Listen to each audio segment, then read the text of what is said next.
Oh, you're here. Good. I was hoping for company.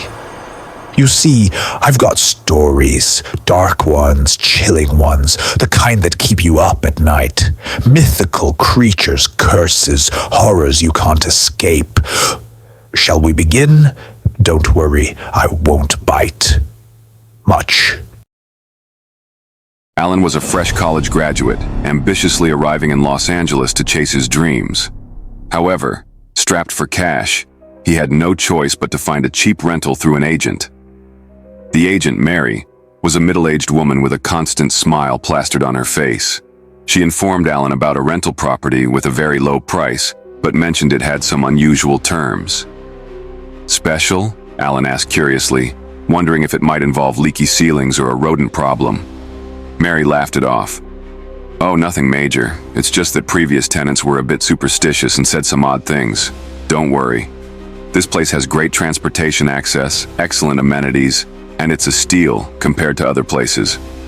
She waved dismissively as if these concerns were trivial and quickly changed the subject. Besides, who believes in those old stories anymore?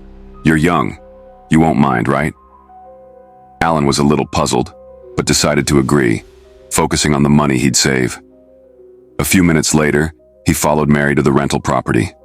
A clean, well-maintained apartment building stood before him, its pristine appearance a stark contrast to the bargain rent. The hallways were spacious and bright, with polished floors and freshly painted pale yellow walls. Outside, neatly trimmed shrubs added a touch of charm, making the building seem very inviting. This place looks pretty nice. Why is it so cheap? Alan asked, unable to hide his surprise. Mary gave a knowing smile, as if used to the question. The property is indeed in great condition. Sometimes landlords just want to rent it out quickly, so they lower the price. Plus, finding such convenient transportation and facilities in Los Angeles is rare. She exaggerated her tone slightly, as if to remind Alan he was getting an incredible deal. Carrying his modest luggage, Alan followed Mary into the clean apartment building. He noticed that every door in the hallway looked freshly painted. The soft lighting created a welcoming atmosphere, but the eerie silence sent a chill down his spine. The room's in great shape. I think you'll like it, Mary said casually, stopping in front of an unassuming door. She opened it, and Alan looked around. The room was spacious and bright, fully furnished, with a faint scent of lemon lingering in the air. However, in one corner of the room was a tightly shut door that seemed out of place, contrasting with the otherwise harmonious interior.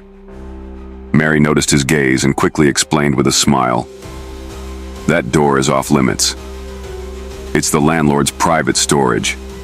There's nothing special in there, just some old stuff." "Why can't it be opened?" Alan asked casually. Mary's expression froze for a brief moment before she recovered. "The landlord doesn't like anyone touching his belongings. It's part of the agreement. As long as you don't touch it, there won't be any problems." She swiftly changed the topic, her tone slightly hurried. "All right. Isn't this place perfect for a young person like you? Relax and enjoy it." Although Alan found it odd, he didn't press further. After Mary left, he sat alone in the room, feeling as if that door was staring at him.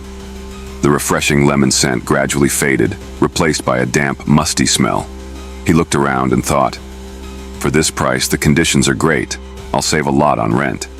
Still, the strange smell made him uneasy. He grabbed some air freshener and sprayed it around, trying to dispel the oppressive atmosphere. That night, after unpacking his belongings and eating a quick takeout meal, Alan prepared to rest. However, at midnight, he faintly heard footsteps in the hallway, as if someone was walking barefoot. Initially, he thought it was a neighbor, but the sound lingered outside his door. Summoning his courage, he opened the door but found the hallway empty. Just then, the forbidden door creaked softly. Alan froze, cold sweat forming on his forehead. Remembering Mary's warning, he quickly shut his door, pretending nothing had happened. The next day, Alan finally met a neighbor in the shared laundry room downstairs. It was a tall, skinny man in his 60s, wearing a faded blue work shirt and carrying a basket of laundry. Alan greeted him, hoping to learn more about the place. "Hi, I just moved into 302. This place is pretty nice, but it's a bit too quiet," Alan said, testing the waters. The old man sighed softly and glanced around, his expression becoming cautious when he heard 302. After a moment of hesitation, he spoke slowly. "Young man, that room. A couple used to live there."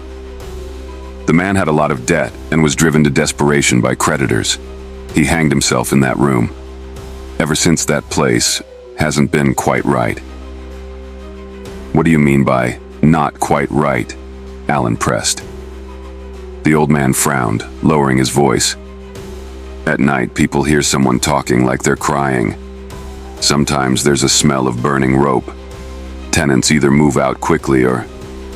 He trailed off, shaking his head before picking up his basket and leaving in a hurry. Alan felt a chill but convinced himself to stay one more night, thinking about the cheap rent. That night, faint murmurs came from the storage room, as if someone was talking to themselves. Pressing his ear to the door, Alan tried to make out the words but couldn't. Just as he was about to move away, a pale hand with long, blood-stained nails reached out through the gap.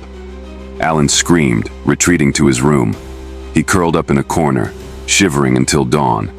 At first light, Alan decided to leave the cursed apartment. While packing, he accidentally kicked the forbidden door. It slowly swung open, revealing no storage items, only a noose hanging in the center of the room. At the end of the rope was a severed head staring directly at him. Terrified, Alan scrambled out of the room, only to find the hallway crowded with people. Looking closer, he saw their twisted faces and hollow eye sockets, like lifeless corpses. Panicked, Alan ran toward the stairs but couldn't find an exit. Suddenly, Mary's voice echoed in his ears. "The rent is cheap, but no one ever said leaving was easy." His screams were swallowed by the darkness. Months later, Mary brought another prospective tenant to the apartment. When asked about the place, she smiled and said, "It's a great apartment, just a little special."